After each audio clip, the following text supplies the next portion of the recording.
இந்த நிலத்தை குழி தோண்டி பார்க்குறாங்க. பார்த்தா இப்படி ஒரு எலும்பு கூட அந்த இடத்துல இருந்து கிடைக்குது.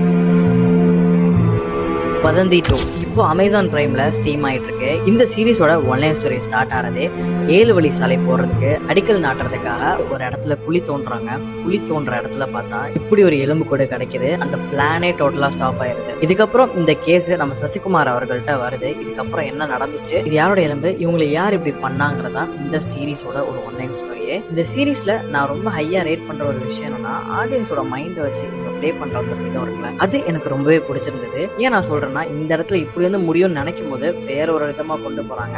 அண்ட் அந்த ஒரு சஸ்பென்ஸ் அண்ட் ட்விஸ்ட் இருக்குல்ல, அந்த கடைசி முடிக்க கொண்டு வந்து இந்த கிளைமேக்ஸ் பயங்கர இம்பாக்ட்ஃபுல்லா கொடுப்பாங்களே, அது இந்த சீரீஸ்ல நல்லாவே ஒர்க் ஆயிருந்தது. எனக்கு வதந்தி 2 ரொம்ப நாளைக்கு அப்புறம் தமிழ்ல வந்து ஒரு நல்ல சீரீஸா தான் நான் வதந்தி 2 பாக்குறேன். இந்த ஓவராலா பார்க்கும்போது எல்லாரோட பெர்ஃபார்மன்ஸுமே நீட் அண்ட் கிளாஸா இருந்துச்சு. சசிகுமார் சரி கூட ஆக்ட் பண்ணியிருந்த எல்லாத்தோட பெர்ஃபார்மன்ஸுமே சூப்பரா இருந்துச்சு. ஸோ இந்த சீரீஸ் அமேசான் பிரைம்லேயே அவைலபிளா இருக்கு. மிஸ் பண்ணாம பாருங்க.